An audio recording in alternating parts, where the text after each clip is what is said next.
YouTube. Let me make sure yours is the one that we're worried about. For us. Yeah, you're showing up as live. That's fine. That's all right. And I've put it to monetize, so I can make my 5 cents. Yeah. Well, I never put mine to bloody monetize. It's just right. If you're live, I must be live. So let me go here. Check my channel. View your channel. Yay, I'm live. And now we gotta go on the old TikTok and get that chat up because it never. Yeah, just why does it do that? I don't know why. TikTok hates me. It genuinely does not like me. I didn't do anything to you, TikTok. Right. View profile. And we're live.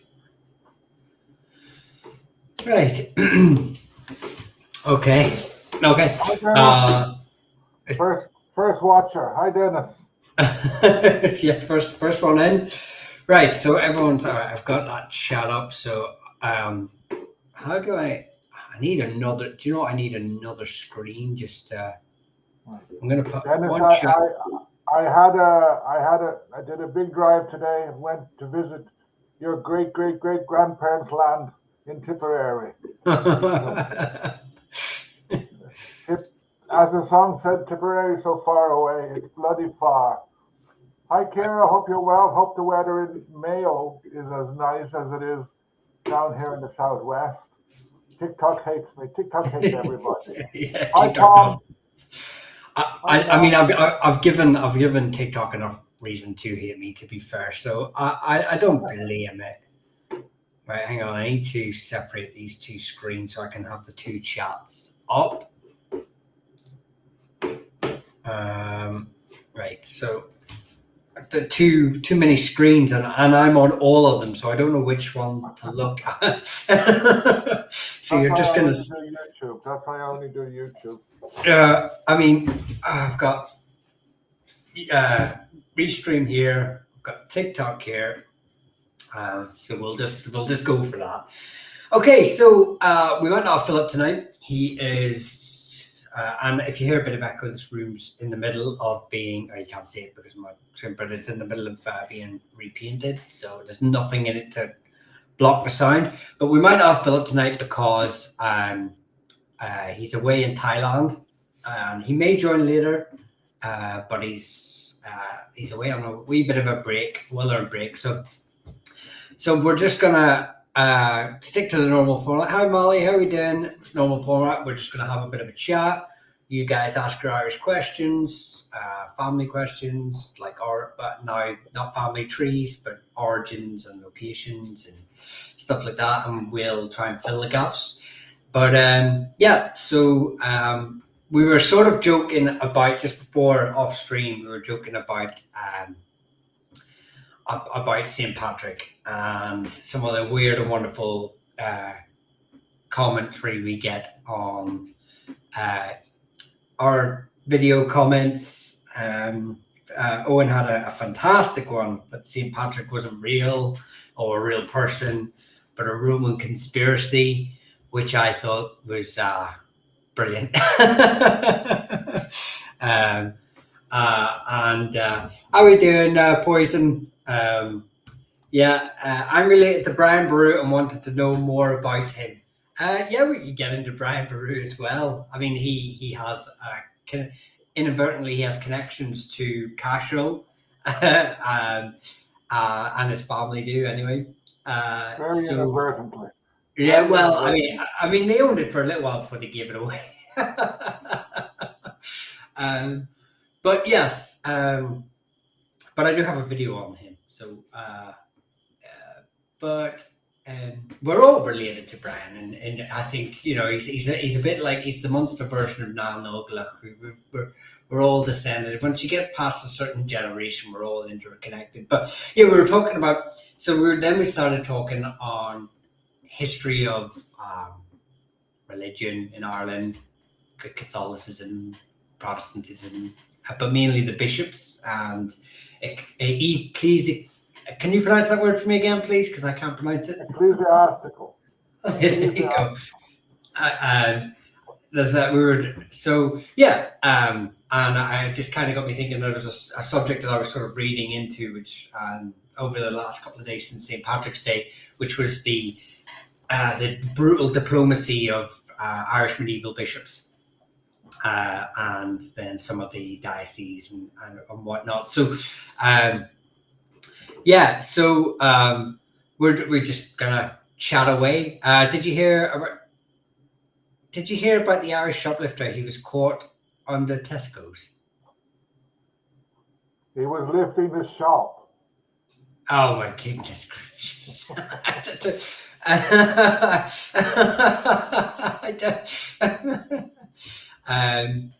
But yeah, so there was we were talking about that. We were talking about a lot of other things. So yeah, I mean, medieval bishops, religion, all that sort of thing. I think whenever we think of to dispel some of the myths, there's no Roman conspiracy about St. Patrick. There is an Armagh conspiracy about St. Patrick, in the fact that most of what we know about him was propagated by Armagh to make him the spiritual leader of Christianity in Ireland. But that, again, it all comes down to politics, not religion. The funny thing about Patrick is his confessio, which is the first writing about Ireland as such, but the Armagh version is not the full version. They edited it a bit. The full version is they found it in other copies of it from outside Ireland, which goes against the conspiracy. And the fact is, one of the things that highlights like why this is a real document is the Latin. It's quite a different form of Latin. Sort of, it's kind of educated kosher Latin of the Roman Empire.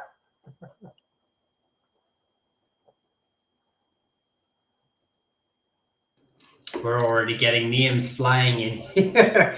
Who are the? I won't. I just read it as I see them, but I will come back to them. But who are the mightiest of the Dalkosh? Well, I would say the O'Briens are, mainly because they lead it.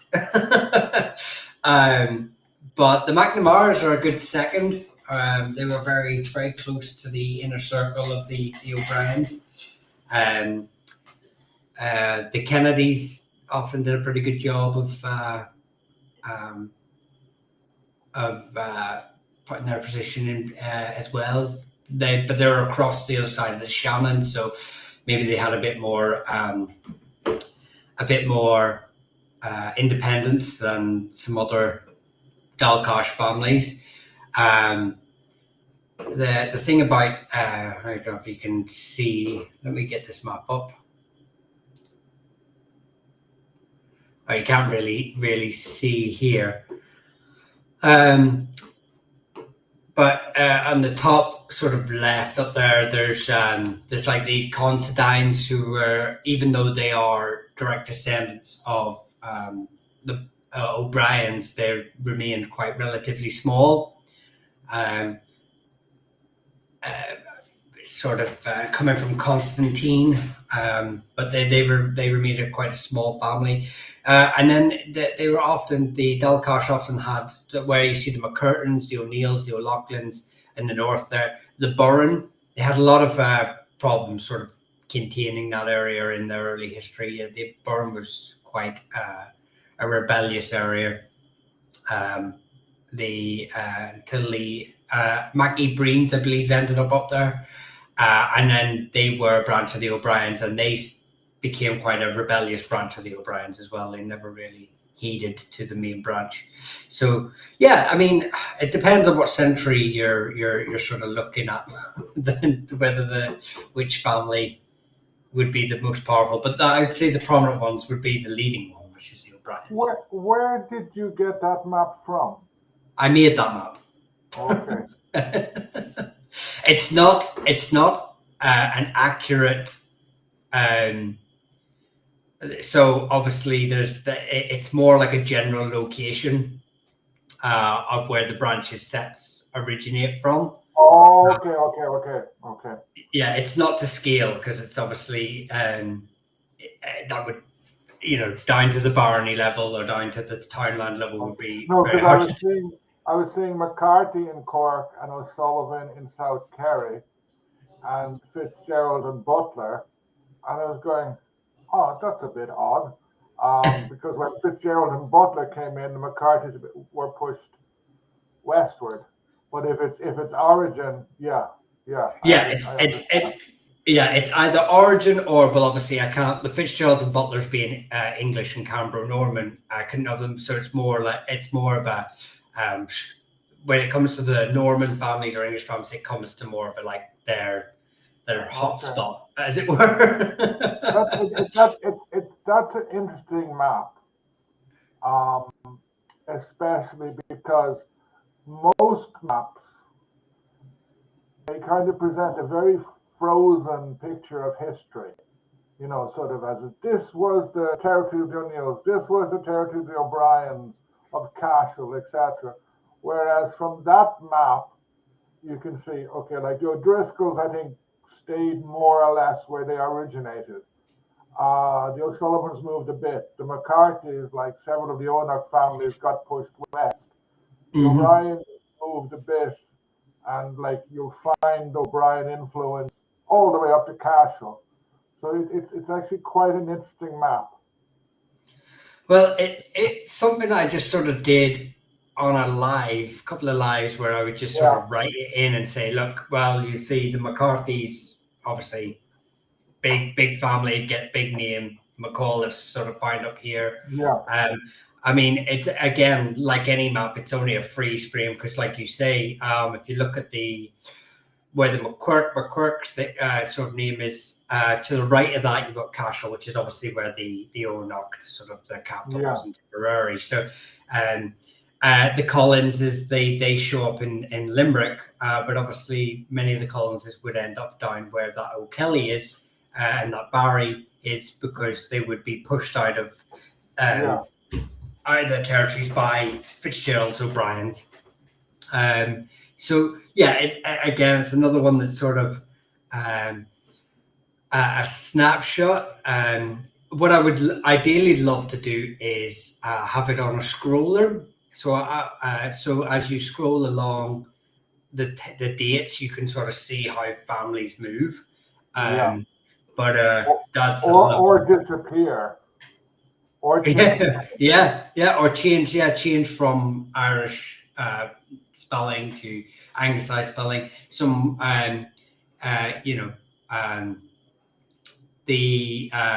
someone was asking there. The first time I've seen Quirk. There's a few Quirk branches seps that are around. There's that are unrelated to each other. Tom is asking a question. I think yes. the birth name of Cuchulainn Satanta refers to the Briganti subtribe. I think the origin story of Cuchulainn might actually record a real marriage alliance between Ullad and the Brigantes. What do you think? I think the that refers to Briganti subtribe. I think the origin story might actually record a real marriage. No, see, I think Cuchulainn is it's actually it's Indo-European in origin. I think it's a story that we have carried along as a human race through which is why the story is so familiar to Iranians, so familiar to Greeks. The names change, the locations change, but the story pretty much stays very similar. Or the story of the Iranian Rostam and his son, it is almost mirrors Cuchulainn. So I think the places change, the locations change due to who's telling the story to make it more appealing to the audience that you're saying it to. Obviously, you don't want to be telling early medieval, Iron Age people about someone from a far off land you've never heard of. You want them to be invoking feelings for the area that you're in. So I don't think there could be partial truth in it, because you're gonna embellish with modern politics of that time when but the story's been retold in so many different locations at so many different times, and then we've got maybe one or two. No, I think we've only got one version of it, from one specific area, rather than the story that has been told all through Ireland. So I don't really think it has any relation to Brigantes. I'm skeptical of even the Brigantes, the tribe of Brigantes in Britain, actually being related to the Irish Brigantes, in as in like being a branch of them. I have no problem with it being politically aligned or whatever, but as a specific branch of them, I'm skeptical. But then again, talking about Iron Age groups is problematic anyway, because we don't know enough about them. I tend to agree with you, though.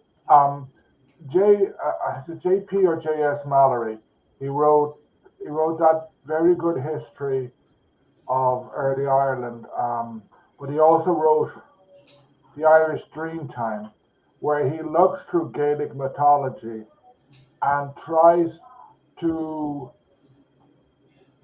tie it into history. And he basically says this mythology is not a good window into the Iron Age, into looking backwards. It is a good window into when they were written down. So it's a good description of what's going on in early medieval times. And again, I'm also very skeptical about Brigantes, about people taking Roman categorizations of Britain and Gaul and apply, which are complicated in themselves, and then applying them to Ireland, which is even more complicated.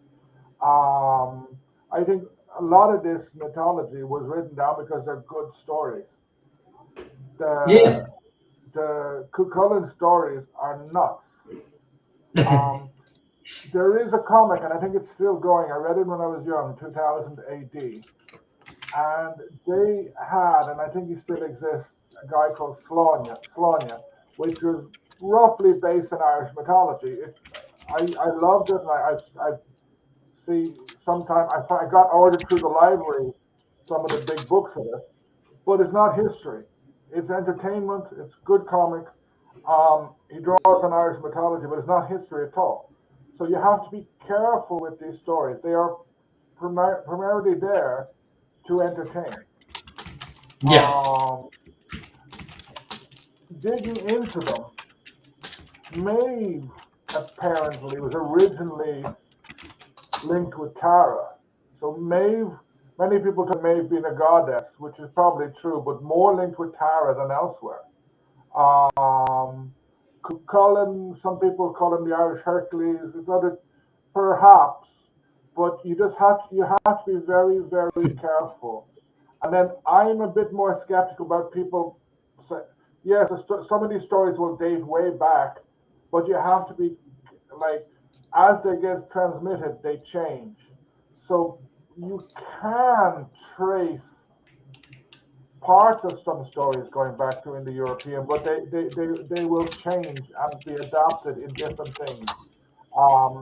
They provide a very good insight into forms of entertainment and descriptions of early medieval Ireland, but not of politics. Not of politics at all, because most of the time if they're talking about politics, they're talking about their own politics and they're disguising it. Yeah, exactly. I just want to get some of the people are on TikTok are asking for their names.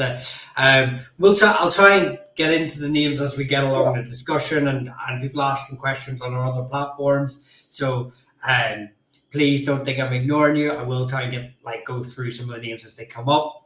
But yeah, someone was asking about the Dunn family, or the Doyne family, or the Dyna family. They're all variations of the different variations of the same surname that has been anglicized to the same variation. You have Scottish, English branches of the surname that arrive in Ireland. The two main sort of families that you sort of get with the Dunns are the Leash family, that are then later moved. They're dispossessed the lands and sort of moved towards sort of modern day Tara. So they're the sort of one that the most people would sort of be aware of, and would sort of track. I think they have early links to, if you look on that map, hang on. Oh, you can't see it, but on the top right is Brega, just above the Yellow Colgans. North of there is Brega, the Kingdom of Brega. They have early connections to there too. And then you have obviously the English and Scottish surnames, which all get anglicized to Dunn later on. Someone was asking about who is it? One of the early ones here. Mooney. Mooney has multiple origin points. You have the Ephraim. You have Clanmyrtle in Roscommon. You have the Silanica in Galway. You have the Leinster branch as well, the Offaly Leash zone or area that they sort of come from. It's mostly associated with Munster. That's kind of where most people. County Donegal as well has got a sept as well, who I believe were earners of a church. I don't know the church off by heart. I'd have to, when I do a video on them, I'd have to get them. But you can see that obviously, they are named 5 different sort of septs, and there's probably more. But I don't know them all off by heart. I just know where some of the main ones are, and sometimes the odd random one that most people aren't following. I was going to say, Donna Dallas has asked here, do you know anything about, I haven't seen this name before, Mac Vierick, also known today as Curry? Sorry, you're going to have to just blow the question of quick. Let me see. 2111, it was asked at 2111. Also known Scroll as Curry. 2111. Oh, hang on. I'm way down the bottom. I'm way I'm miles away. Let me see. Just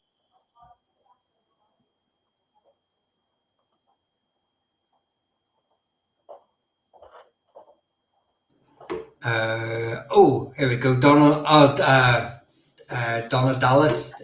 Do you know anything about McMurroch, also known as Curry? So Curry is again, that's obviously an anglicization. So you have English branches of the surname Curry too. Sometimes you spell it with an I, but it's obviously sometimes spelled with a Y. Curry can be found. I don't know if it's on this map actually. Let's go back to this map. No, I maybe didn't get it on the spot. So Curry has a Munster branch. I believe they are related to the Silanica of Roscommon, and then I believe there's an Owenocta branch as well, who are obviously related to the Owenocta. So there's you get, but Curry's also an anglicization of Macquarie as well. So you get Macquarie's in Ulster, which then can become Curry as well. Yeah, the Silanica branch or Clare. I'm not sure if they're related to the Dalkosh or the Salonika, but they're around the sort of Galway, which is why I thought they might be on that map there. Is from the Ó Cymru. And then you have obviously the Scottish curries as well, curry coming across. So there's quite a the Macquarie, O'Cora, Ó Cymru, and there's probably others. So you find it around Clare, Ulster, and Munster. Okay. Just staying on surnames briefly. Just after that, great grand born from Mali, 619. Great grand born in Cleathmore in Cumbria, known as Little Ireland. Her dad moved there to work in iron ore mines. She was a Lacey. Where did they work? Where did they originate? The Lacey's came in with the Norman/Anglo-Normans, and then they spread. So I think that's the origin of the name. Where it originates before they came to Ireland, I must admit, I do not know. The de Lacys are a Norman family as well. They claim descent from, like all good Norman families, they claim descent later on from the families that came across with William the Conqueror. But most historians have tried to trace a lot of these families to the Knights of William the Conqueror. I believe, because when William the Conqueror actually comes across, there's really only a handful of major landholders. I mean, obviously lots of knights were given small parcels of land, but England was basically parceled up amongst like 5 individuals. It really was just a group of core landholding families and a few knights. And believe it or not, these knights aren't well recorded for about 100 years, and then everyone starts. I believe the Lacys start to claim descent from, but de Lacy is a place in France, so they're obviously from Norman descent. And obviously, I thought you were going to say that they claim descent from Odin. Like, if you look at supposedly some of the first Saxon groups that are supposed to have come to the Saxon shore and then into Britain, there's 2 brothers that are famous, and many of them claim descent from Odin. And like you kind of find that later, sort of a descent from Odin, descent from in the Greeks was descent from Zeus, and then they throw in a god. Like it was very common among elites, and then when they become Christianized, you find like the Irish invented the story of I think the grandfather of Mill. He married. They just copied the story of Moses, and they invented Scotia, the supposed daughter of a pharaoh. The English went one better. They invented a guy called Brutus, who was a son of the king of Troy, and somehow or other came over to England and created a kingdom in England before the Romans. And like in the 16th century, you will find people claiming descent from Brutus and justifying the rule of Ireland because of Brutus and also because of Arthur. These stories were quite important for a long time. And in relation to that, someone mentioned Shakespeare. Now, Shakespeare is interesting in Ireland because he was writing in the 1590s, and from the 1590s on. In the 1590s, England was fighting its Vietnam War in Ireland. What does Shakespeare not write about?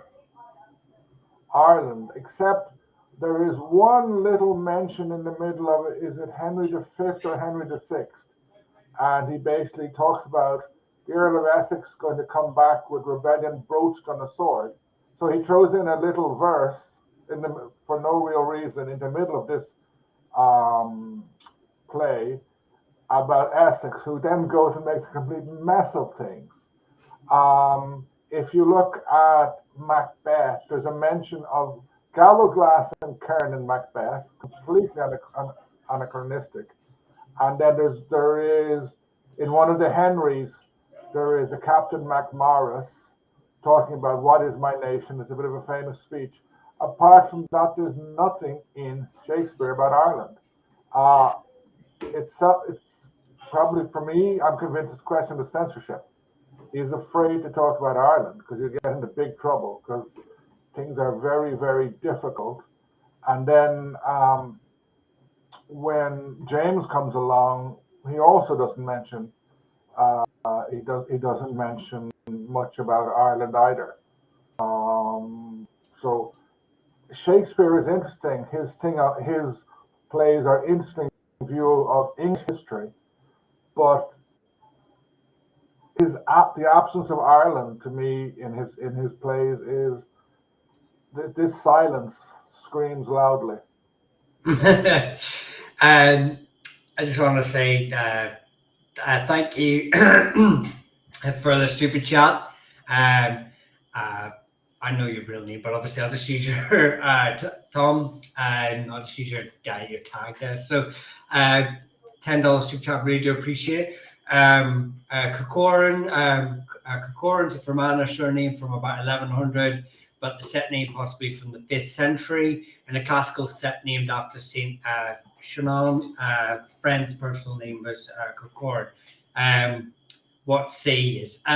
Well, I mean, obviously, no name comes from the 5th century, but yeah, there is a branch of Corcorans from Fermanagh.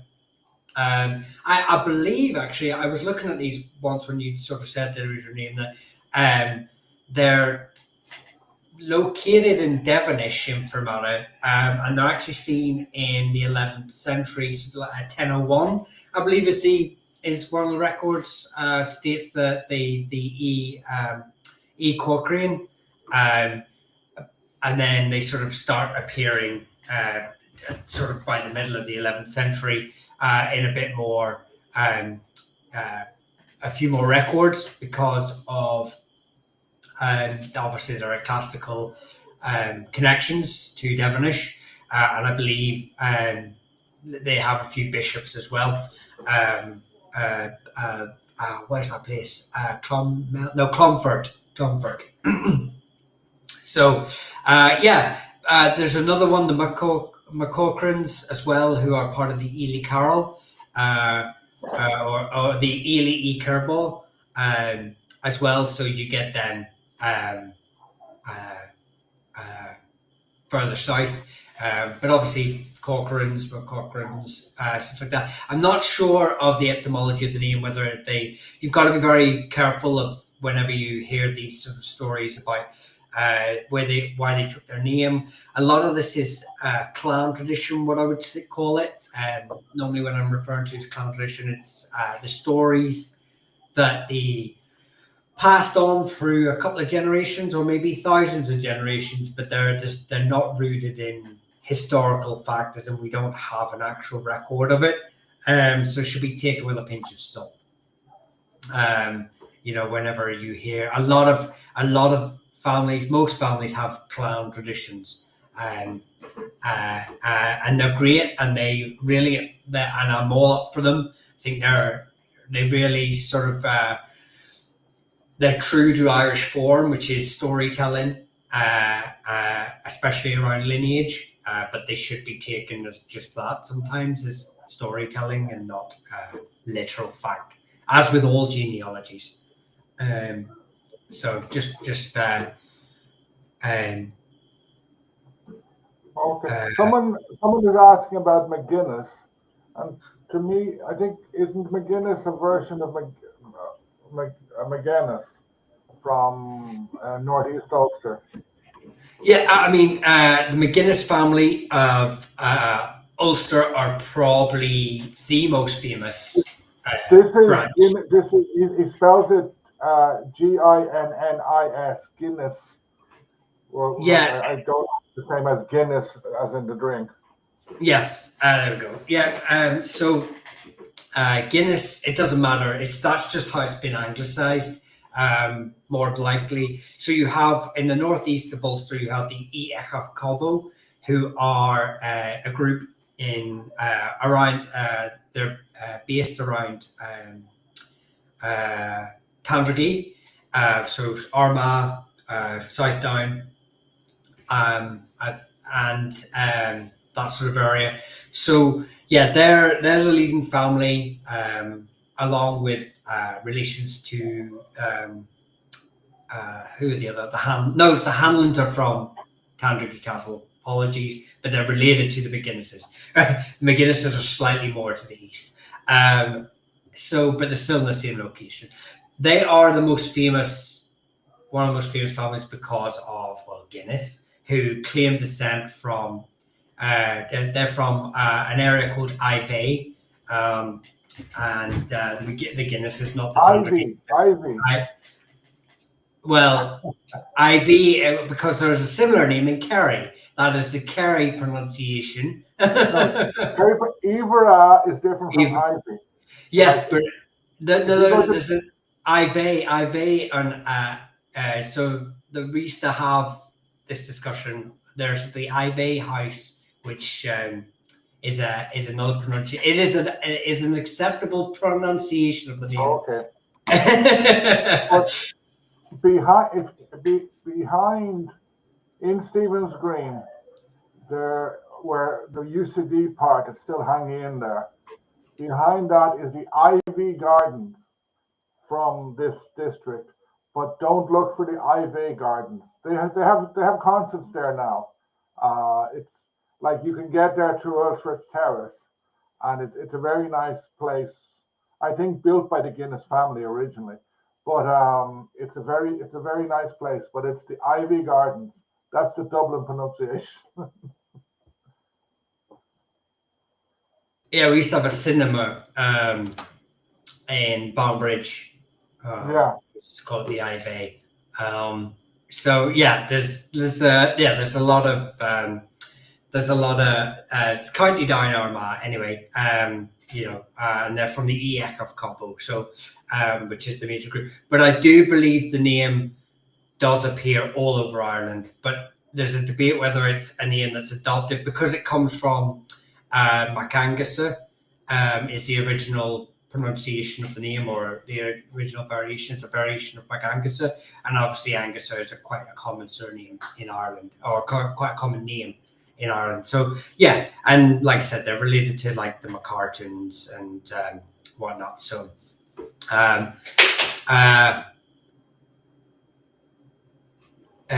yeah, McGuinness doesn't matter on the variation, the spelling of it. Most likely related. I know the Dublin branch, their records only went as far back as Dublin, when they were given their first bit of land, but they claimed descent from, which is why they named their house. They often tried to promote that link to the ancient Ulster dynasty. I find the thing interesting that to me it's Ivy House, to you it's Ivy, because if you look at the Irish language, Ireland is a small island. Irish is spoken by a relatively small group of people these days, but there is major differences in pronunciation between, like for example, between West Kerry and West Kerry Irish, between Galway Irish, between Donegal Irish. And I often wonder, do these differences in pronunciation lead to different surnames? Because yes, most surnames are anglicizations, bad anglicizations. And when you have different Irish pronunciations of the same word, it must result in different family names. Yes, so you have the problem is actually it goes that way. So you have the McCorries, the O'Corrers, I'm trying to think of all the Curry ones again, all the Cymries. So they all get anglicised to Curry, but because obviously the English language becomes standardised in the 19th century. So the pronunciation of a word, so like a lot of families would just adopt the wider grouping name. So we have McCowells and becoming Campbells. We have the O'Howells becoming the Hamills. Just because the family name in that area that's the bigger family name. Whether they're related or not, it's just similar in etymology. It's similar in pronunciation to their. There's a branch of Sullivans in Ulster, and their surname would be closer pronunciation of Sullivan instead of Sullivan. So but they became Sullivans because standardization of the English language, that was the most prominent name. So you get these sort of variations in so what you normally get is 4 or 5 Irish names becoming one English name, or what we would call an Anglo-Irish sort of surname, rather than the other way around. And then you have just different spelling of it, really. So yeah, it's probably the most common way that you get the errors in our surnames. Not only that, you have a lot of families that try to revert back in the 20th century, when we had this sort of mass wave of nationalism sweeping through Europe, that they tried to revert back to their Irish form. So they've been erroneously changed into, let's say, Tully had become Flood, the surname Flood. And then you had people with the surname Flood trying to go back to being Tullys or Tullas. And they were never Tullys in the first place. They were always Floods. They were English Floods. They were Scottish. Yeah. So, or they were just people who ended up with the surname Flood for a multitude of different reasons. So you have these people now re-Gaelicized their names to Tully, and they were never Tullys to begin with. Or they have like Doyles, who like my family are Doyles, but you have O'Doyles, but the Doyle surname never had an O in front of it. And they were putting Macs in front of their names that should never have had a Mac in front of it. So our surnames have gone through quite a few transitions, and none of them good. And like another thing I noticed down here in South Kerry, people still have this habit of, when they're talking about somebody, dropping the O. Like a farmer died near me last week, one of my neighbors. He has the same surname as me, but they don't use the O. They just say Neil. And the same with Sullivan. O'Sullivan becomes Sullivan. And I have a feeling this is a deep-rooted habit here. And 200 years ago, it probably caused a lot of confusion. And several people will be Sullivan, Shea, Falvey, because they dropped the O. Or yes. The O got dropped in them. So by the 16th, 17th century, 90%, maybe even more, 90% of families didn't have the O or Mac in front of their name. Yeah. And then like here, because there's so many O'Sullivans, all O'Sullivans have a nickname. And over time, that nickname becomes will become a surname as such. Sort of O'Sullivan. Well, there's about 50 different O'Sullivan families. They each have their own nickname, and they'll eventually become their own. Which happens, like, if you look at the big Seps, O'Neills, the O'Neills split a lot. Clandyboy O'Neills, the Fuse, Dungannon, Clanart, etc., etc. The sons of Shane O'Neill were Mac Shanes. And if like it hadn't been destroyed, you probably would have a group of people maybe you do in Northern Ireland at the moment, a group of people called MacShane, who are descendants of Shane O'Neill's sons. Yeah, it's quite common for, like you said, for septs to branch off and take on a name of names. Names were founded by your eponymus ancestor, an ancestor who'd done a great deed or been important or been, it's a title deed, it's a claim to something. Normally it's land or a title, like a lordship.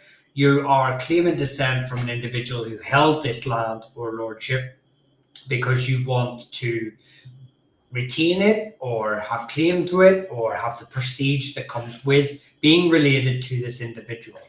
And then you may just be a guy who ends up in a clan land area and adopts a name for the protection of that lord or to show allegiance to that lord. So you might not be related to the individual at all. Our surname's not polygenetic. They are early location markers. They are identity markers. They are like many nations, like saying I am Irish, I am American. These are just ways of people from a local area to sort of say I am this person, I'm related to this person. You mess with me, you mess with it. And families were not shy on embellishing who they were related to, and sort of saying, oh, well, new kings would come into the area, new dynasties would rise, and suddenly the genealogies of a family would change. Miraculously, Yeah. you were actually, do you know what, only Mr. O'Neill, as you're invading my country, I've just found this piece of paper that says I'm related to Niall the Nine Hostages. How crazy is that? We're cousins. Leave me alone. And then throw in some sort of relationship with important saints. Like go anywhere, almost anywhere in Ireland, and St. Patrick was there, even though it's fairly obvious he wasn't. Like the O'Neills, like I think it's Fahan in the Inishowen Peninsula, Saint Mora, who's the patron saint of the O'Neills supposedly, but there are stories about St. Patrick meeting Niall and Hostage's son, Owen, of whom the Kennel Owen came. Supposedly he met him.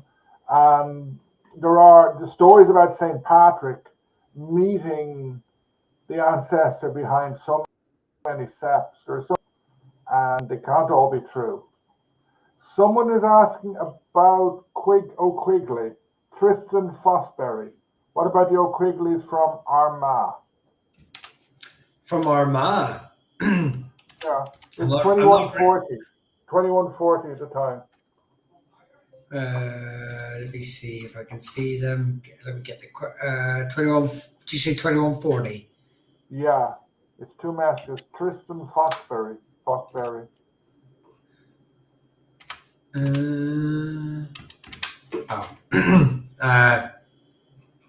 Let me see here. Let me go to the 2140. Why am I not seeing that? Hang on my screen. Hey, okay, that's because it's two messages. Sorry. I'm not really sure of like a specific branch of Quigleys from Armagh. I think Tom was saying there about that a bunch of them are related to the McGuinnesses, who we spoke about earlier. If they're related to the McGuinnesses, then, like I said, they're going to be Eek of Cobbo, or at least claim it, and they're going to be in sort of South Down, Armagh. That sort of, I don't even have a blooming map. And whenever I do this, I don't know what everyone's screen sees, but you're sort of looking north of that O'Reilly. sort of northeast of that O'Reilly. I really should get a map. O'Reilly's at the very top. We can't see above it. Yeah. So just where you see that O'Reilly sort of head northeast. That's sort of the area that you're looking for. The Cobbo actually are quite a unique group in the sense with their relation to the Anglo-Normans in Ulster. They actually had quite a good relation. Although the Normans would build a line of ring forts along the border, not ring forts, Mott and Bailey's. They would never reinforce them, so they actually ended up just sort of disappearing over time. They never built them out of stone or anything like that. So they managed to retain quite a lot of their independence, sort of tipping the hat to the Corsies and whatnot. But at the same time, they were doing their own thing. They were managing to raid and sort of own their own lands and whatnot. I know more about the group, the Ifeakra. So from Mayo would be the family that I would normally associate quickly with, which isn't there. That would be the group I would normally associate Mayo with. Mayo quickly with. I know there's some branches in Donegal, but I don't know too much about it. But the Mayo family come from the O'Coigla. So the O'Coigla are actually found in I believe a tract in the Book of Lecan they mentioned. So yeah, there's the Ifeakra are probably the more famous bunch to me, rather than the Armagh branch. I must say I'm not really aware of them. If they're from that Armagh, they might also be Argela. The Argela are a confederacy of clans and tribes along the Cavan, Monaghan, South Armagh region. So it's possible they could be related to them too, but I wouldn't say that name's that famous to me. Sorry, so I can't give you too much on them. O'Cogleys as well. They're the O'Quigleys are the Donegal branch. Jim O'Neill is asking a question I can deal with. Why did they spell the O'Neill name in so many different ways? Basically, because the English can't spell Irish. The English didn't understand Irish, and English names, like especially in the 16th, 15th, 17th century, that even if you take many common words, there are different spellings. So they, like O'Neill then would have been O'Neill with a father over the O and a father over the E. It became anglicized as O'Neill, but then people wrote it down the way they thought it sounded like, which could be Neal. It could be Neil, and some people got it almost right, Neill, but without the father. So it was like it. O'Neill is probably the Gaelic surname that survived the best. But some of them are just like O'Kelly. There's no K in the Irish language. Quigley. There's no Q in the Irish language. But O'Neill is essentially the difference is a father is missing, but different. It got written down different ways, and then some people were Neil, spelled in a variety of ways. Like my name Owen, Eoin. They couldn't handle that. Sometimes it would have got written down as John. Sometimes as Owen, and sometimes as various other things. Have a look at 16th century documents, and you'll have a good old laugh. Well, also just to say that O'Neill did go through its own corruption. Now, let's just clarify one thing as well. O'Neills of Ulster aren't the only O'Neills. You have the O'Neills of the Burn, and you have the O'Neills of the Corcalera. No, No, the Dacia. Sorry, apologies. The Dacia. So they're from Wexford area, Wexford, Waterford, southeast. Um, so you do have other It's more O'Neills Waterford. in It's more Waterford than Dacia. Waterford. There, I think I always kind of get mixed up between the two. Too many names are too similar, too close together on the map, and I've never had the joy of being down that way of the world. So yeah, you have three branches. You have a Dacia branch, you have O'Neills of the Burn, and you have the O'Neills of Ulster. And interestingly, I don't know the Nile that the Dacia or the Burn Seps sort of claim descent from. But there is actually a myth, a clan tradition, another clan tradition, shall we say, that O'Neill, the surname, was banned by Elizabeth I, much like the McGregor's name. I'm not sure, I've never seen the papers that state this, that prove this. I never see any laws or tracts, paperwork to prove that Elizabeth ever said or did this. But apparently, in the clan tradition of the family, that O'Neill was the name was banned, and that's why I believe it then got anglicized. They changed the names to surnames like Rafferty. There's also an O'Neill branch during the Oliver Cromwell's land disposition ended up in Connacht, and they became Johnsons. So you can see how, again, we were talking about how surnames change, how you now have Raffertys in Ulster and Johnsons in Connacht who are actually originally O'Neills. So Elizabeth didn't ban the surname. She tried to ban it as a title. Right. So they were not supposed to call themselves O'Neill.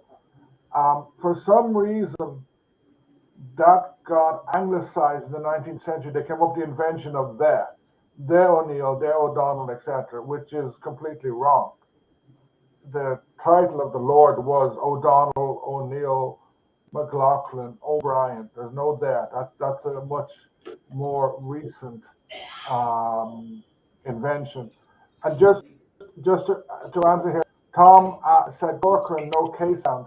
It's not. There is a K sound. The C is often a hard C. Cavanagh with a C. There is no K letter. There's no Q letter. The Irish language has loads of sounds. It has less. The alphabet has less letters. No K, no Q, and I think there's another one. No Y. No Y. W? But the sounds are there. The sounds are there. Kevin was sort of saying, let me see here. There was Quigley's. There's a branch who are a branch of the Lion. They claim descent from Ina Kinsella, but they're closely related to the O'Byrnes and the Kavanaghs. I think that's who you're relating to. An earlier conversation. So yeah, it just shows us that there are a lot of people have to realize that a lot of these families are very small and they have a footnote in history, maybe only a line, a sentence, a couple of words, sometimes nothing. We just know they existed. They were just in the area. There's an O'Donnell's of Mayo that are just mentioned once. O'Donnell's, and that's it. They literally just mentioned, and that is it. And some don't get mentioned at all. Some we just figured out they've been there a very long time because there's so many of them in one small cluster. So yeah, it can be quite it's referring to the O'Neills, not the Quickies. Okay, so I caught that.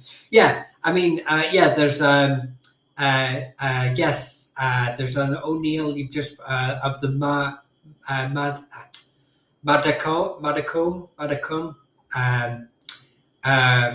They're called the Farron O'Neills.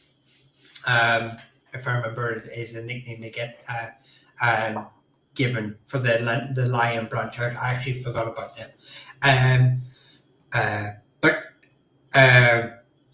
So Someone's asking about McCormick, John McCormick. I have a video on them. Check it out.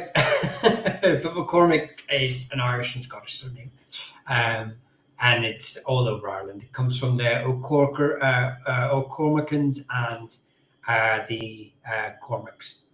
It's an Anglicization of 2 or 3 names, if I remember rightly. So, yeah.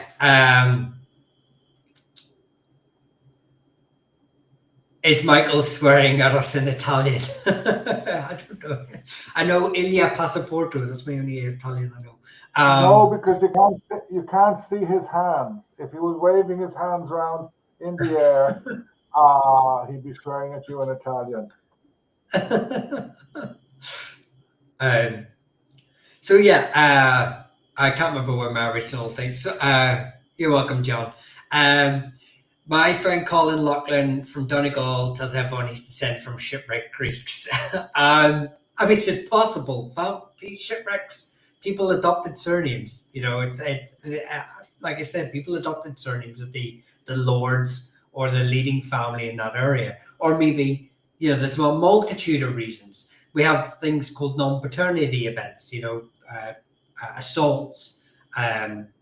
Infidelities, etc. I mean, although I thought I read a paper now, it's just a dubious paper at best, but I think they claim that of Irish non-paternity events sort of sit at 1% per generation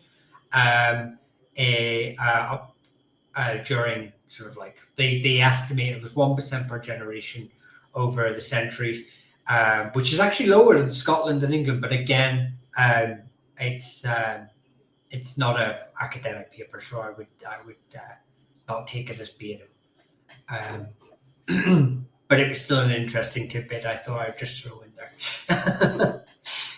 Costello sounds Italian. Costello are a branch of the Burkes. The Costellos are from Connacht, and they are a branch of the Burkes, or the De Burrs, who were an Anglo-Norman family.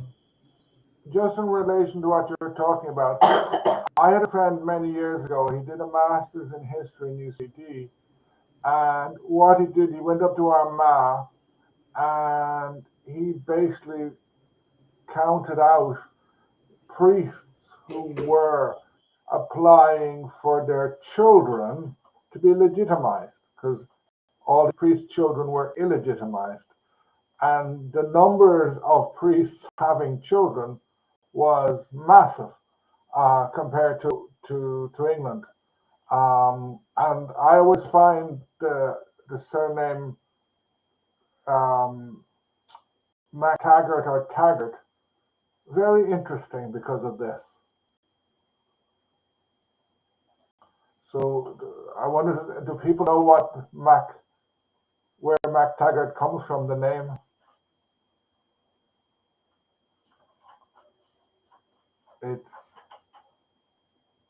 It's supposed. Do you know the? Sorry, I was typing. Have you done the name Taggart or MacTaggart? Mac and Taggart. Is it the son of a priest or son of a? Yeah, exactly. Yeah. And there's very famous Scottish branch of MacTaggart, so who are of more mare lineage in the northeast. Yes, MacTaggart, Mac and Taggart. There's quite a few branches there. There's another one as well.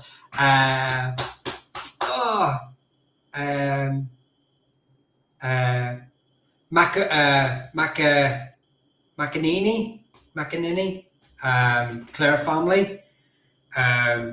So it's basically like son of the earner, but most earners were sort of layman priests, effectively. So,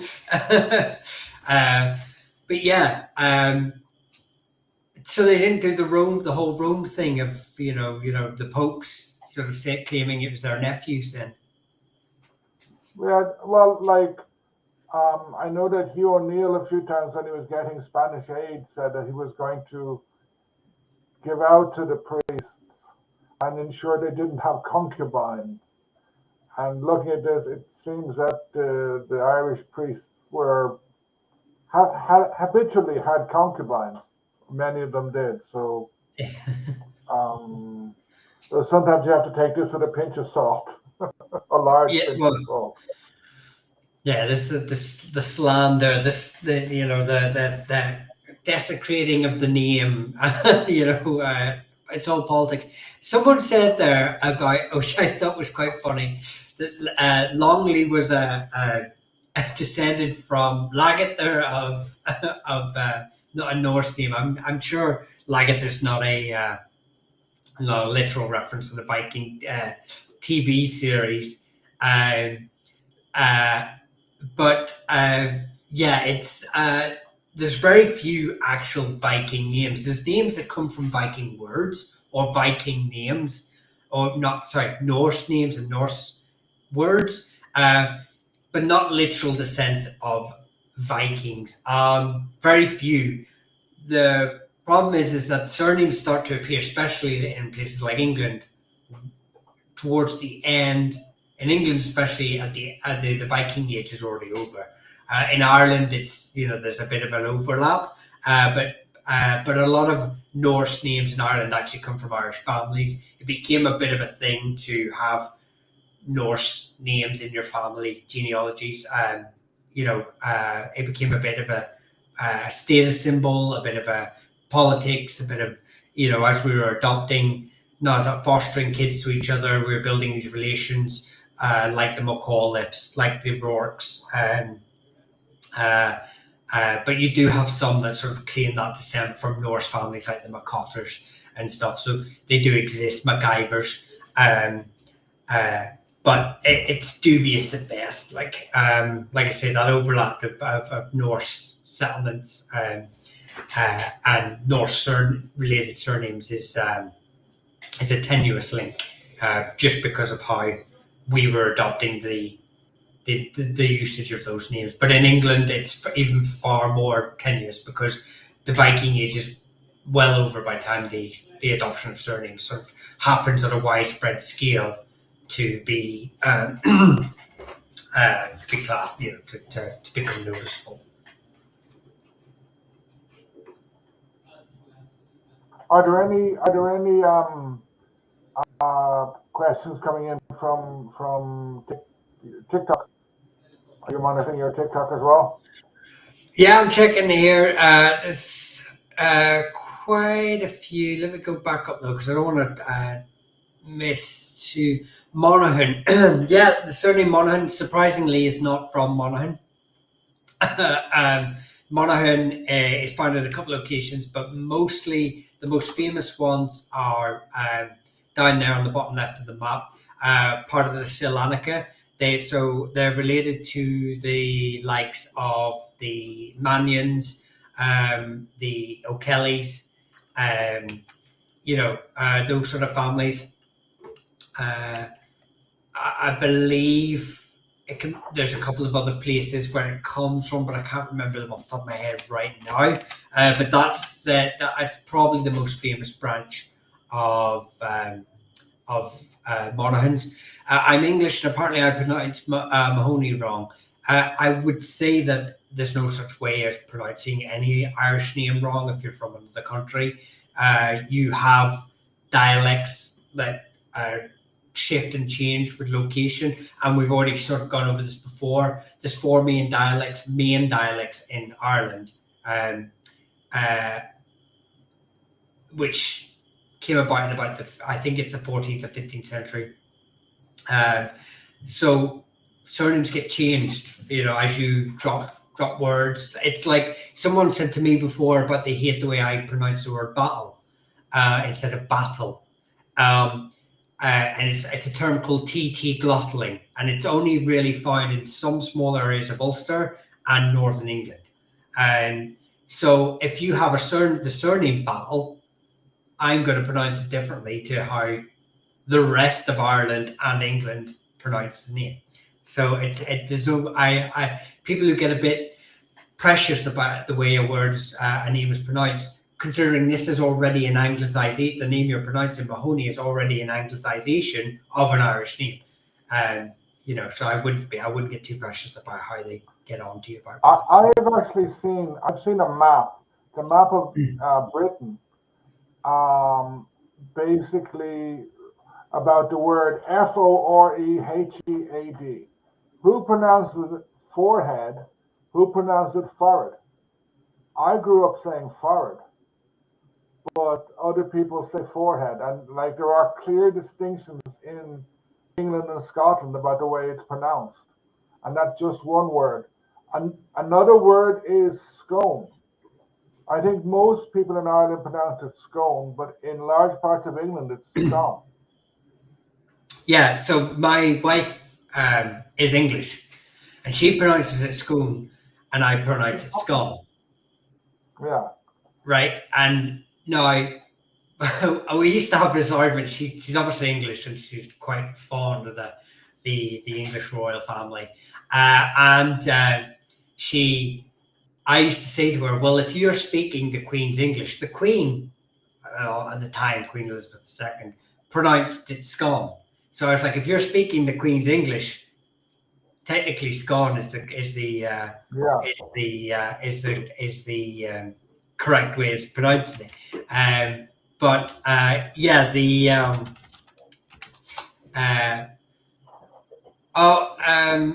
is this pre-recorded or something? How come they're not reading chat? We are reading. We are we are reading multiple chats. I'm sorry. we are reading multiple chats. What name were you looking for? I think someone was asking about Meehan before. Meehan has at least, I'd say, about 4 branches of the name Meehan. There's the Meacom of Roscommon. Desmond sort of area, sorry, and then they sort of moved up to Roscommon. But then there's the Scottish name as well, found in sort of Galloway. It became Meehan. So it's found in a few places, but sort of the Desmond region was, I think they claim to be an offshoot of the McCarthys, actually, if I remember rightly. But I'm 100%. Merrick, Merrick has a couple of origins. Actually, I was about to do a video on these because one of them is a Welsh origin name. Comes from the Mac Mavericks. I don't know the Welsh variation of it, but it is of Welsh origin. And then you have the O'Mearahy. The O'Mearahy are from Up Ormond. Their relationship, their descent, the word descent, forgot what that was. Their descent's a bit up for debate. They claim descent from the Dalcarsh related to the O'Kennedys, but Dr. Paul McCarter thinks they actually are maybe a Kilkenny branch. So it's the O'Mearas, the O'Mearahys of Tipperary is sometimes anglicised to Merrick. So I'm trying to find where C. Oh, are you live elsewhere? Yeah, we're live on TikTok. We're live on YouTube as well. On so for Spacer here is Owen's channel. So there's his chat, there's my chats. So apologies if we do miss your name. I will say though, like Lee Keane is asking about Keane. Check out the Kane video. I already have a video on them. So Lee, check out them. Okay. There's 2 questions I want to jump in with. Yes. Queevin is asking about Roscommon. What's the deal with Roscommon? I'm always hearing bad things about those boys from Roscommon. They have a great castle there, and the supposed seat of Queen Maeve, but it's an ancient site going back a long time. Is in Roscommon. It's in the Midlands. It's not very. it doesn't have a very big population, so it's one of the counties, one of the smaller counties, and kind of gets overlooked. Is it there It's on your kind of map? it's there on the map. You can see it's not the borders, but you can see Roscommon on the map. Okay. And then Sean McGrath is asking a question, controversial question. Do you think there's any bit of truth to Topographica Hibernica by our friend Gerald of Wales, Geraldus Cambrensis? Like, I know it's hard to look back now, but have you ever read it? It would be a great video to go into depth on. There are some bits, but there's a huge amount of stuff that is invented. I think he said he met a werewolf, or else he met someone who did meet a werewolf. Um, it's either in this one or one of his other books. It's the first record of St. Patrick driving out the snakes and the toads. The toads have got forgotten, and because they were forgotten, they came back. They're now in Kerry, and I think they're spreading. And there is I think he's also the source for the idea of Bridget and the fire, the sacred fire. It also appears in him first. And there's lots of other very bizarre people / animals. Like, if you know people, kind of the stereotypical image of a medieval map would here there be monsters on the border and all these drawings. He basically describes strange people who, of course, didn't exist. He's a propagandist, basically trying to say that the Irish are savages and deserve to be conquered and have their heads chopped off by his cousins. There is some truth to it, but it's not a good source. It's not a good source at all.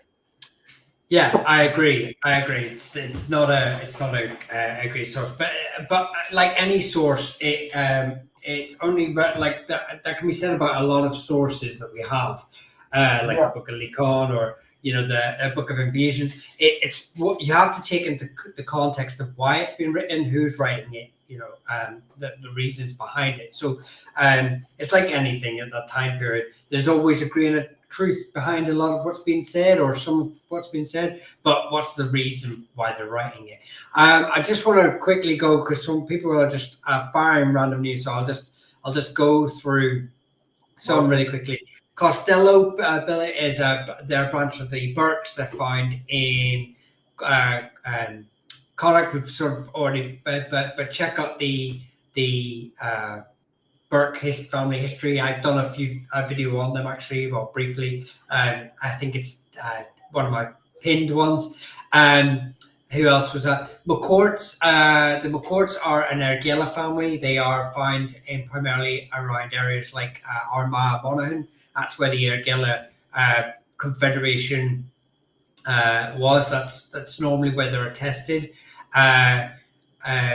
But I haven't done much research on them. I just know that they're sort of found in that area. They're in Ergela sept.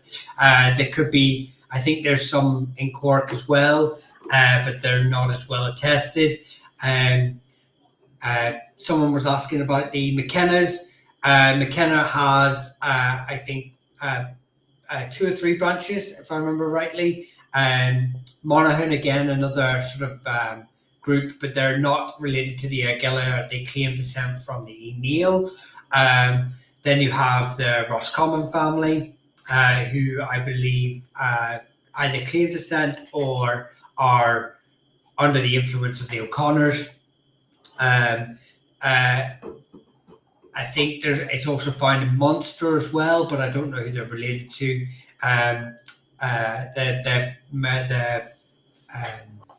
So there's 3 main branches, and I believe Scotland as well has a McKenna set from Galloway, but I'm not sure of their descent. I just know it's found there.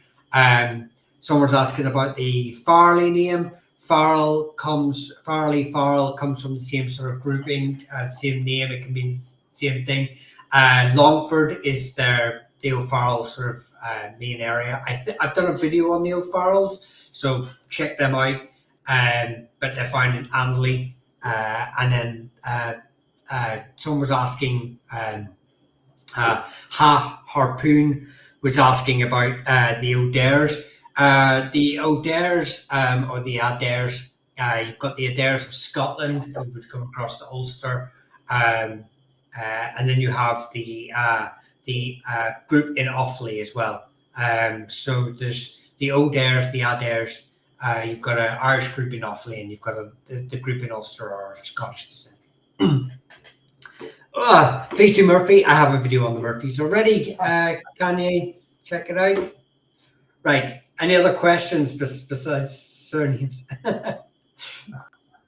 Well, we did Murphy and Guinness. Now we need to do Mr. Beamish, and we can. That's all the stouts covered.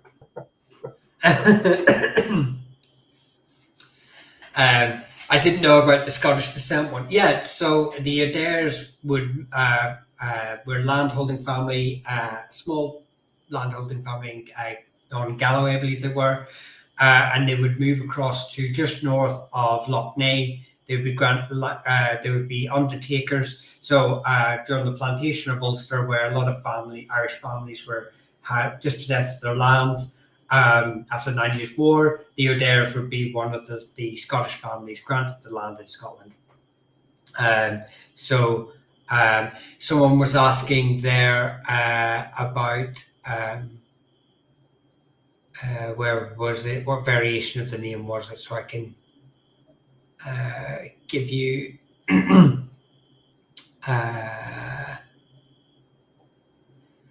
Where are you? I've already answered these ones. Clancy's, the McClancy's, very famous medical family down in Munster, modern day Munster. Had a castle and everything. Hayes. Someone's asking about Hayes. Hayes is a variation of a multiple of names. It's related to Keys, McKee, McKay, Hayes, Haida. There are up to 14 main sets of that name that get anglicised to Hayes, or one of the variations. Some of them Scottish, some of them Irish, some of them English or Norman. So yeah, there's up to 14. I couldn't name all 14. I can't remember where they're all from. But there's up to 14 of them. So there's it's I've been enjoying that one. O'Shea's and McCabe, but I have videos on both those. O'Shea's are primarily from the Corcadivna, which would be Owens. Go on, give them O'Shea history.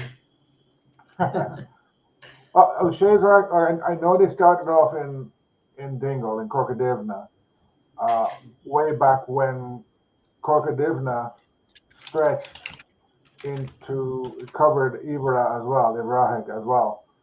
It was the same kingdom, and I think a large amount of us. There are probably more O'Shea's now found in Ivra, for various reasons that they moved down here, and so did the O'Falvies. We were talking earlier about people moving around, the O'Connells too. I think several of these families are starting near the peninsula of Corcadivna for various reasons. Perhaps Norman incursions moved down because North Kerry, basically, apart from O'Connor Kerry, it's old English. It's held by the Old English, so the Fitzmaurice, Fitzgerald, and a few other smaller ones. So maybe the O'Falvies, O'Shea's, and O'Connells get pushed down. The O'Connells were associated with Ballycarbery Castle. They're said to be to look after the castle for McCarthy Moore, and like they hang on in that area until Daniel O'Connell's time, and then Daniel O'Connell's uncle, who made a fortune from smuggling wine. And if you look at the map, if you look at a detailed map of South Kerry, you can see why he made a fortune from smuggling wine. So he built Derrynane House, which is where which O'Connell eventually inherits. Yeah, if you are an O'Connell, McCarthy, Fitzgerald, O'Sullivan, and O'Shea, you could see Owen's channel there. Follow it. All of you on TikTok as well. He's starting his TikTok, so get across there and follow it. So he is far more knowledgeable about Monster than I am. So I would definitely, if you've gotten interested, if you are an O'Connell, if you are a O'Shea, if you are any of the names you see, sort of, hang on, I'll bring them up. If you have any of these names in your family tree, Barrys, O'Driscolls, Collins, McDonoughs, McAuliffes, he's probably got history that relates to you in some way. Fitzgerald's and McCarthy's two main ones there. You were talking about the McConnells or O'Connells. There are other steps of the O'Connells. The O'Connell of Ergela, there's a branch of them, and the O'Connells of the Iviner, so they're related to or Imania, depending on pronunciation. They're a Connacht dynasty. So you do get variations in Ulster and Connacht as well that are unrelated to the Connells of the Ifigente or the Connell Gavra of West Limerick.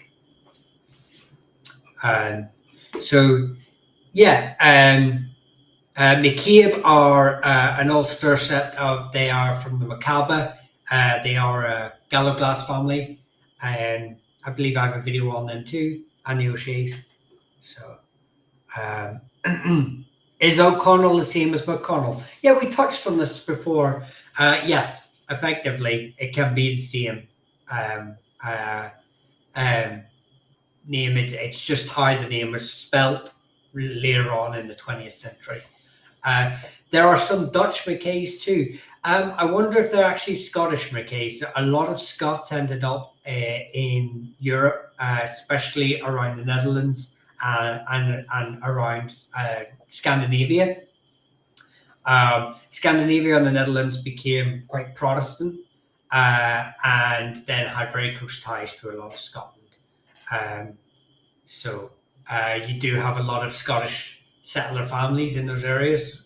Nobility would, same way you have Irish families in the wild geese in Spain, France, and even, but not as well recorded, but still there, Italy. So, and then you would have both Scots and Irish families in Germany.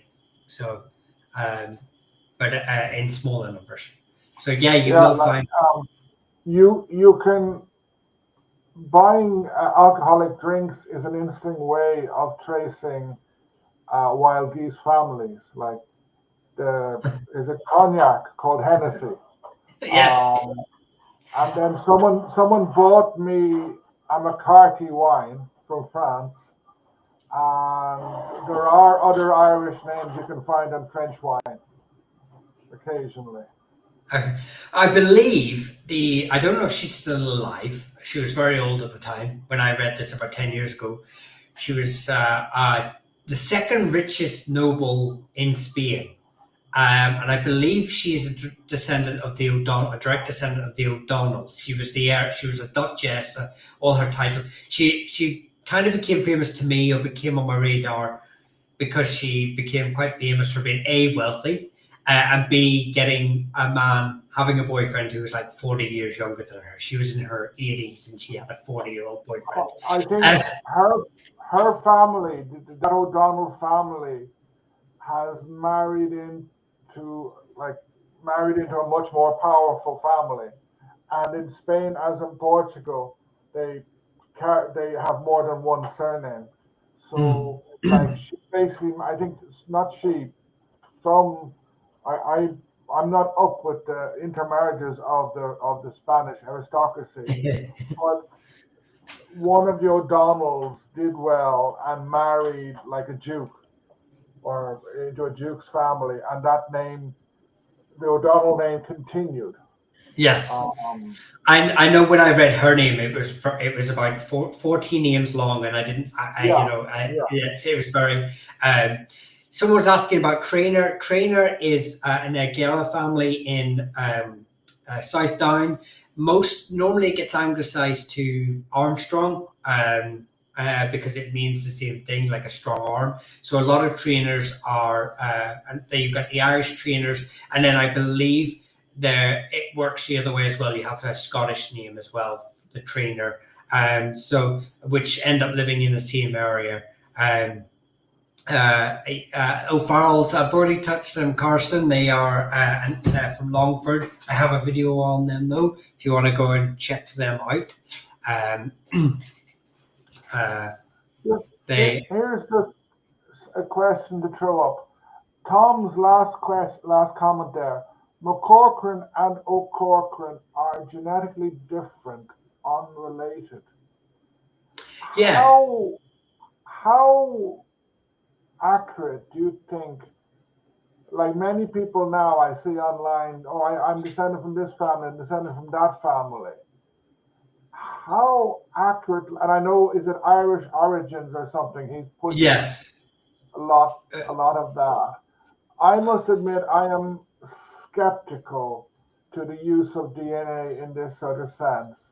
What's your opinion on that? Just to move away from families now. Yeah.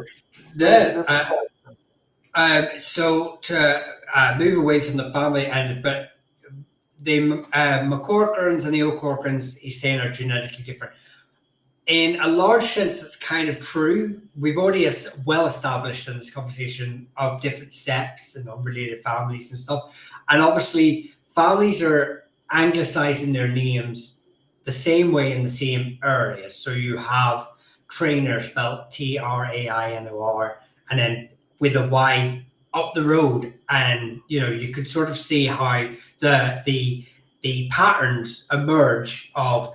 So in a large part, it's kind of true, but at the same time, it's wrong, because this is happening at the time of the Industrial Revolution, times like this, where families are moving into hubs, trading hubs, city hubs, industrial areas, and then they are adopting the name of that area, and all the Corcorans are adopting O'Corcoran in that area, or McCorcoran.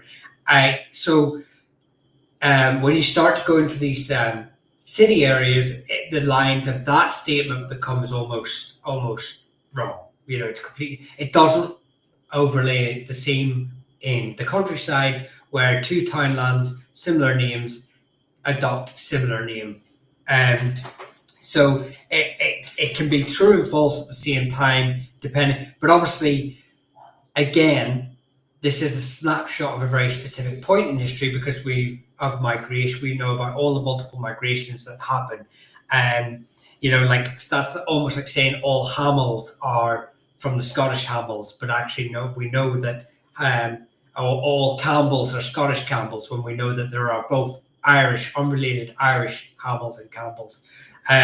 So yes, but then we bring this into the how accurate is that statement with genetics, as in when we talk about Irish origins and his research, and how likely is it that an individual is related to the founder of that surname? How, like Niall Noglach or Niall Glundov, who's the actual progenitor of the surname O'Neill.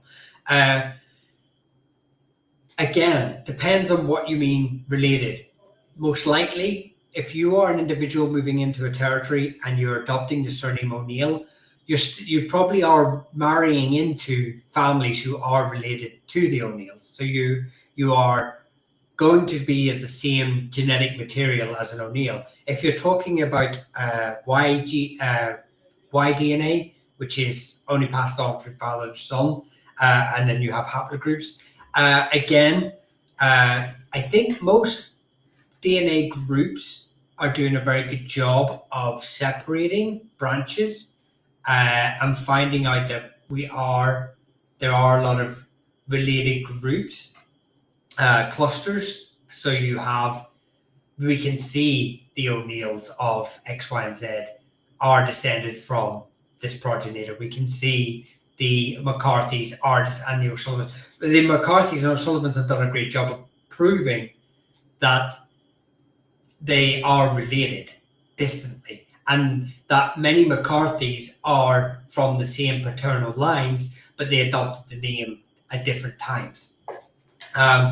But with that doesn't come this whole like eugenics thing of like, well, we are true. If I am related to this group, I am more Irish than someone whose family came in 100 years later or 500 years later. I think we have to be very careful with using it in a way that was never used before. So why are we using it that way today?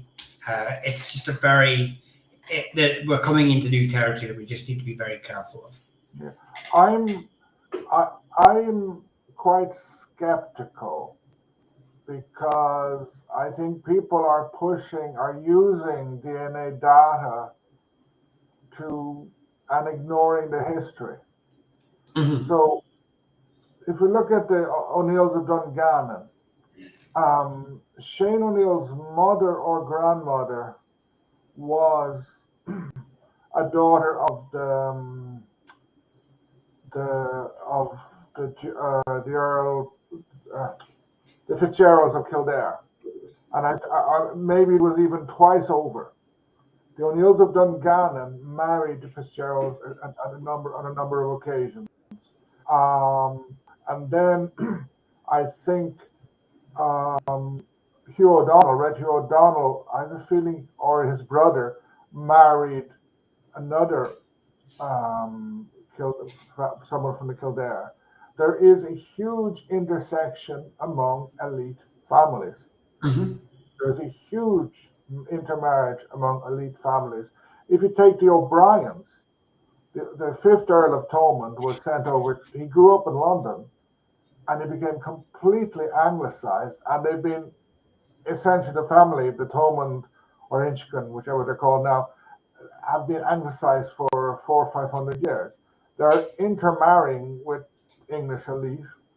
They're still O'Briens, but that raises big problems to me with DNA. It can identify certain things. It can help identify branches, but who they go on Ancestry and stuff like that, and then they start claiming. I see it online. Oh, Earl of somebody was my 500 great grandfather, and I'm descended from Charlemagne, and descended from whatever Macbeth or the Duke of Argyll, and I see it in my videos. People put, oh yeah, I put out a video on a Sullivan Bear. They say, oh yeah, I'm descended from him. Well, how do you know? He fled to Spain and dies there or gets killed there fairly shortly afterwards. I think the Sullivan Bear line, the direct one, becomes extinct, and then it gets lost in Spain. The records are not good. How do people claim that they are descendants of these Irish lords? I think it's a mixture of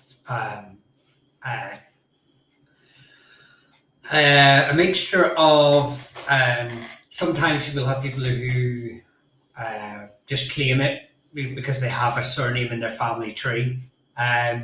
We have a lot of erroneous misinformation when it comes to genealogy. There's a lot of family trees out there that are online that are just wrong, and people take them as fact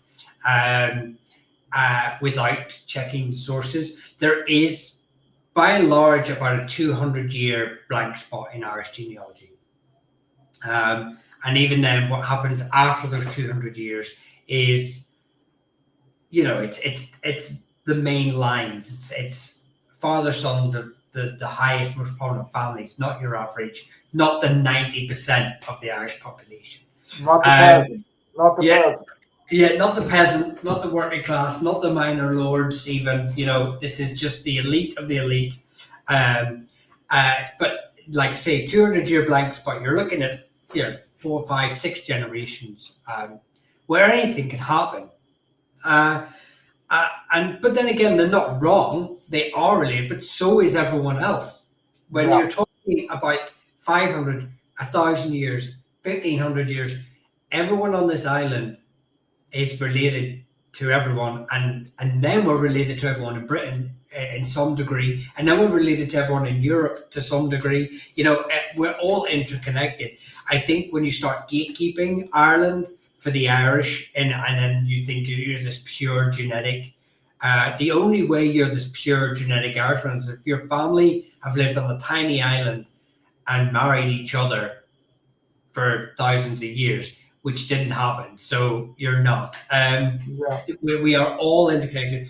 We're all descended. If you're European, you're descended from Charlemagne in some degree. If you're Asian, you've probably got some Genghis Khan in there somewhere.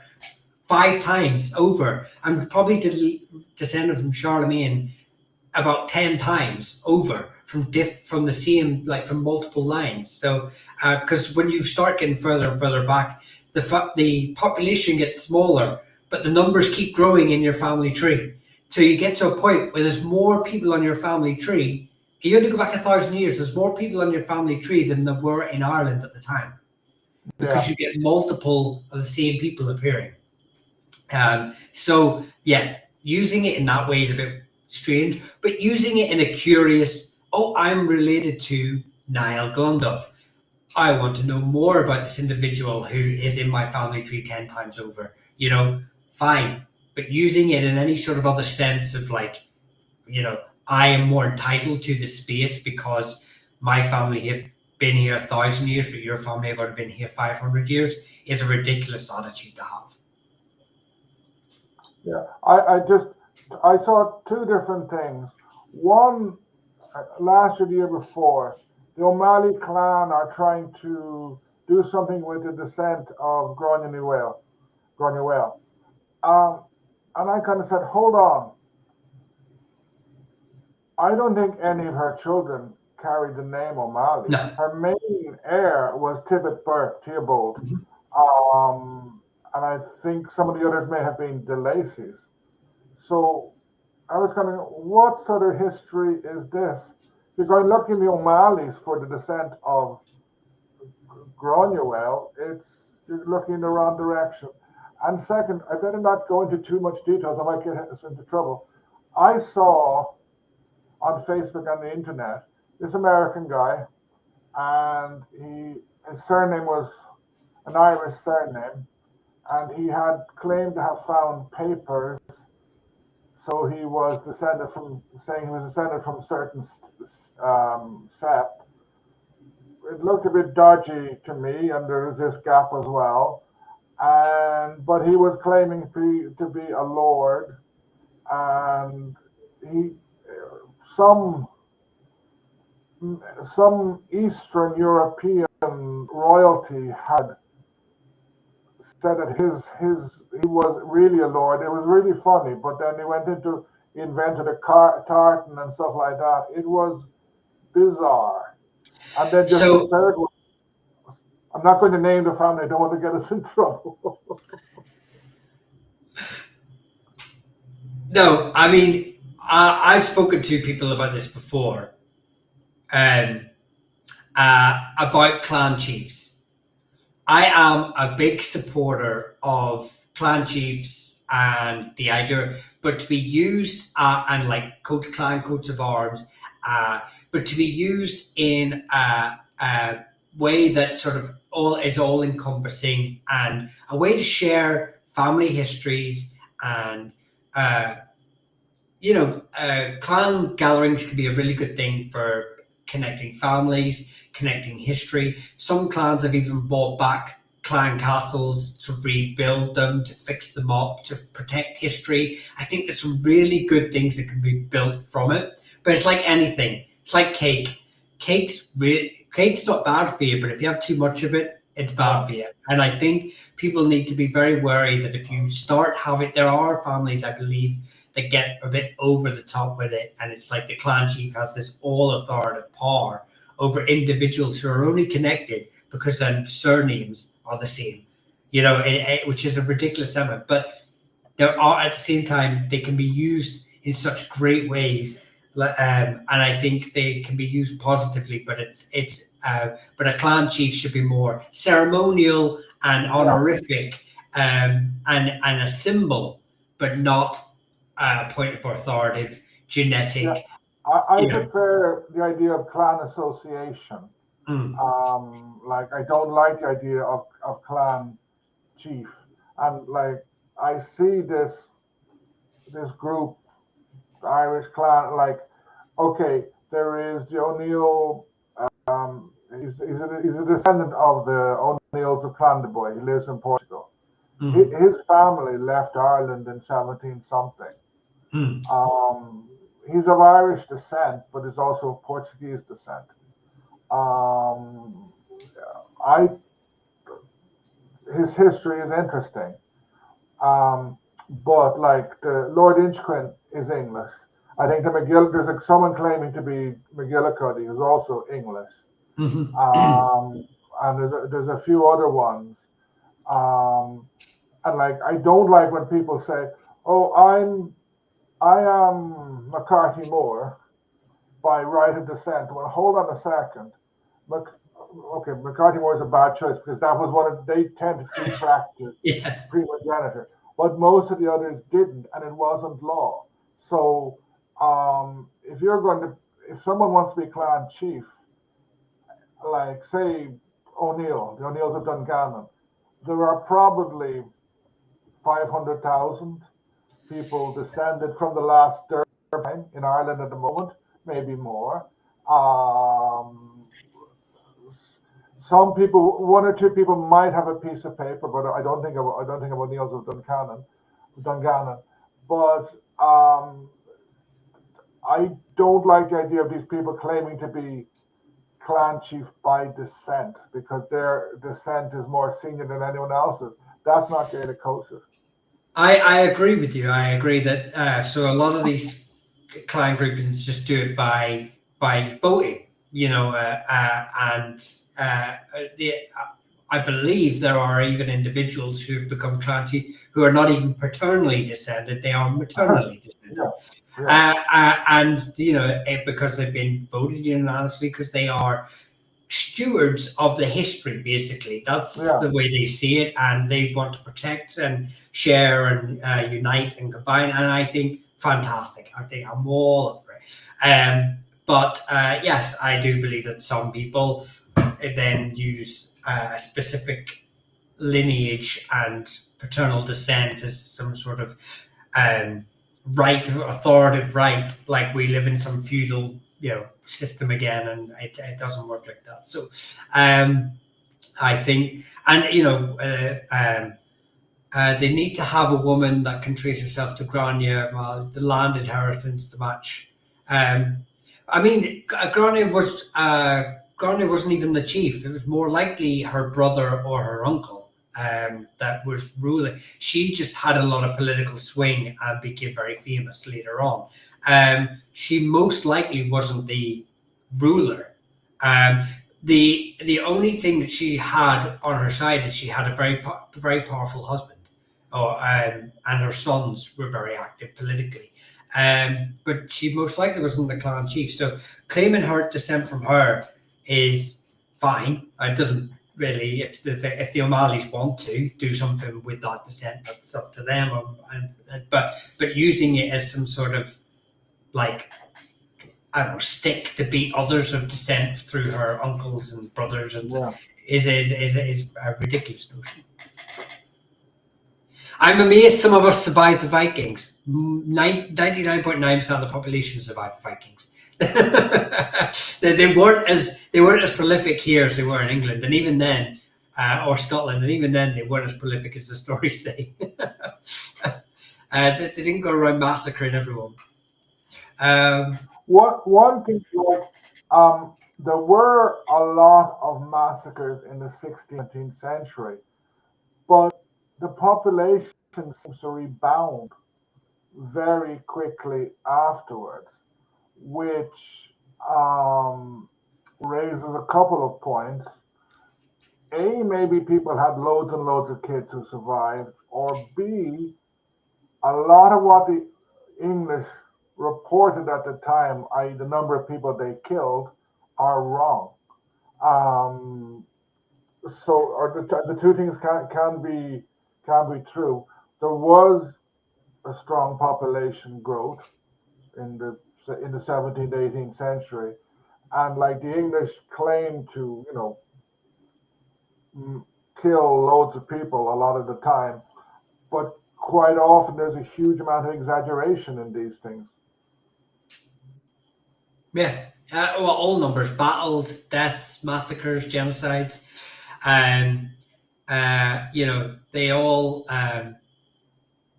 get exaggerated. We know Cromwell used the Portadown massacre as well, not just him, but his contemporaries, his peers, were doing it in Parliament to sort of push on the invasion of Ireland. Really sort of egging that on, and it happened. The Irish did it too. When in Kilkenny, when what was it? What was the army called? The group in Kilkenny? Yeah, the Confederation. Yeah. Again, they were talking about massacres, and the church was sort of trying to jostle in their sort of 50 pence piece, and we have to be very wary of numbers. Very wary of numbers. Yeah, very, very. Unless someone could turn around and I went round and I marked every single one with a red cross. I counted them all, and this is the tally chart. Even then, I still wouldn't believe it. And then I think, like many people, it's the same. And take any historical book, whether it's about Napoleonic Wars, 19th century wars, people seem to count 1, 2, 3, many, and then many hundreds, many thousands, many hundreds of thousands. I know there's a German historian, 19th century historian, I think Delbruck, and he wrote a history of warfare. And one of the things is he looks at classical accounts and tries to work out, he says, okay, I think in one of the Persian invasions of Greece, the Greeks said that he had 100,000 men or 200,000 men. He said, within like a square meter, you can fit X amount of soldiers. So if you had this amount, the army would stretch for 25 miles. So therefore, this is an exaggeration. Sort of a history and numbers is full of exaggeration. Sam, you were saying interesting in ours, whole different story. Yeah, don't apologize. Don't say sorry. You said you were you made a statement saying you were amazed that some of them that they survived Viking. That's not, you're just using the information you have to make a statement. It's fine. You haven't asserted anything. Nobody's. Don't apologize. Well, and we're happy to tell you otherwise. I recently learned about the German Palatine community research in my history. Yeah, the 3,000 German Palatines sent to Limerick. Again, they were moved there because, well, they sort of stopped in England and then were moved on to Ireland because of war, famine, harsh winters. From the electoral Palatine and the German territories. Yeah, they had that's another large scale displacement, and they're coming into Ireland. Again, numbers vary depending on the historian. I mean, this is like 1709, so the records are a little bit more detailed than you would get from 10th century records. But yes, you've got to be very wary whenever, and it's the same with anything. But we've talked about this before about when you're reading records. When you're reading, what is the purpose of that? What is the purpose of that document? Why is it being written in the first place? What is it intended to do? Normally there's every time there's a reason behind it, that isn't the reason stated. So you just got to be very, very wary. Like, I get it all the time. People say I'm related to the Milesians because it says so in the Book of Invasions, and you're just like, yeah, but why are they writing the Book of Invasions, for goodness sake? Yeah, I mean, but I think we're getting towards the end here. We're up to 2 hours, well, hour and 55. So I am reading 7 different translations of the Ulster Cycles. Yeah, I mean, it's the same with the Ulster Annals. I only ever read the English version, but apparently if you read the Irish version, you sort of get a different understanding of it. And then another thing that people often forget about all of these manuscripts is that there's different versions. Mm. And different stories are added in at different times. And that's what, like, when people talk about Laura Gabal or the Book of Invasions, and like there's a couple of parts of that that are much later. Yeah.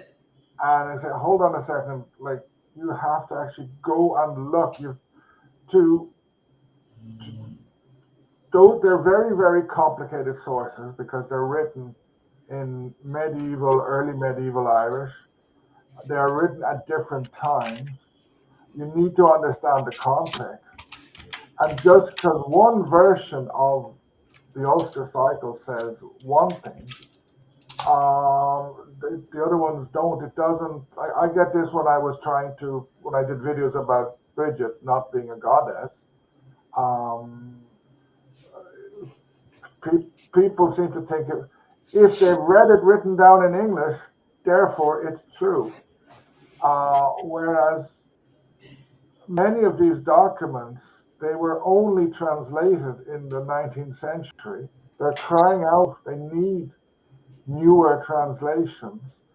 And the translation kind of creates an authorized version which doesn't exist. So you have you actually, if you go to the original translation, you can see which ones they used.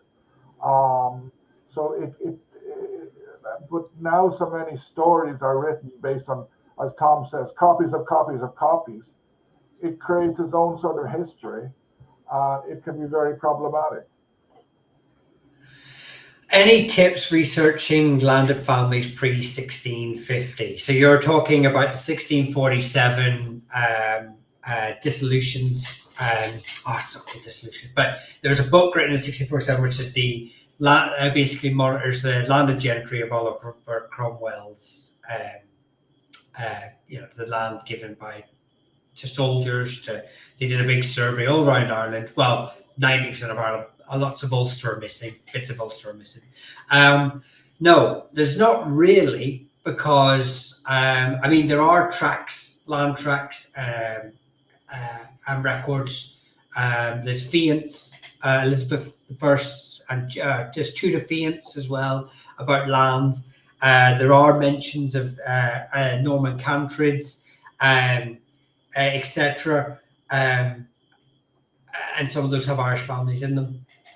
We have a general location, but if you're wanting to know specific fields, it's really only in these. Whenever the Tudor conquest of Ireland, when they started to see who they were giving the land to, and parceling it up, and that's when we start getting the better records. So yeah, if you're wondering which field. There is the Desmond survey. Yes, and the Ormond Book of Ormond as well, the Red Book. Yeah, no, hold on. This Desmond survey is of McCarthy Moore's land. It's from 1696 to 97. It's on the UCC Celt site, and essentially you can see who owns what in Ivora and part of Beara and what they paid. It's a very, very interesting document. There was some sort of survey done of the Earl of Desmond's land, which led to the Munster plantation. Yes. There's also the composition of Connacht. The Treaty of Mellifont, if you can find the original, it's not always easy to find. If you go into the details of the people who are forgiven, essentially, you can find a lot of stuff. Going through the state papers, which you can find calendars of online, you can find a lot of names. You have to do a lot of digging. But a good start are treaties and stuff like that when they're they're essentially trying to map out who owns what. Yeah, the only problem you'll have with a lot of the earlier stuff, is it will say owns so many plough lands in, and it will give a townland. It doesn't give, and often these townlands are made up of several plough lands. So it doesn't. That's what I'm saying. It doesn't give specific. You can find clans, families living in specific places, names. We have the names for it, but as if you wanted to find out which landed families and the lands they own, it's very, very hard to do down to that sort of level. But like Owen has said, if you want to know like a general location, it's a really those are some of the great sources you can use. Book of Ormond's got some really good sources. Who else was I about to say there before? There is, I can't remember, but he's giving you plenty of sources to go for. I was looking at them not too long ago, and I can't remember.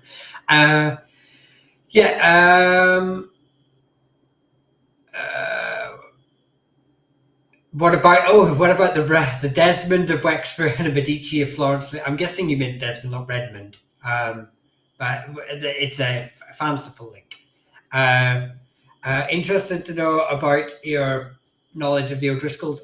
I know everything about the O'Driscolls. They're one of my favorite families, but I haven't got the time to cover them tonight, unfortunately. Because we're about to, how far back did the McCarthy clan reign?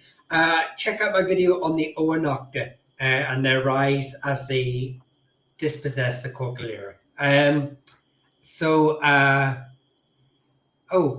Luke Healy, thank you. I've my first paper that's been published this year in the Tipperary Historical Journal.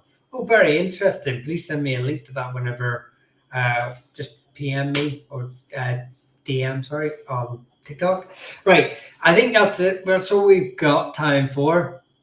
For tonight. With 2 hours, we're up to 11 o'clock. I work in the morning. And Owen's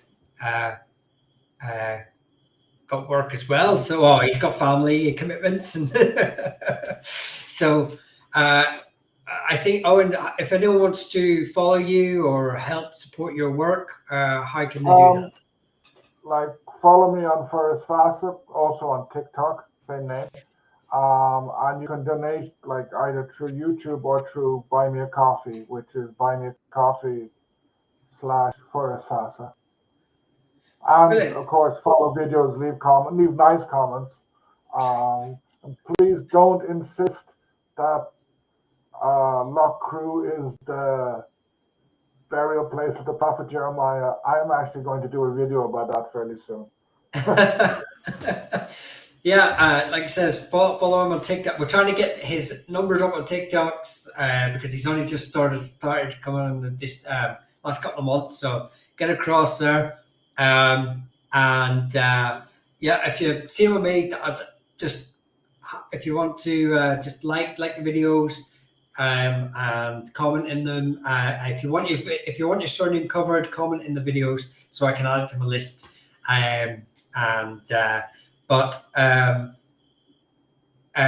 also do a live every second Wednesday for my members on YouTube. Check out the YouTube channel as well as longer form videos on there. Same with Forest Fastest. So until then, thank you, Sam. Thank you very much. And everyone else who's commented, liked on TikTok, who gifted, thank you so very much. Really appreciate it.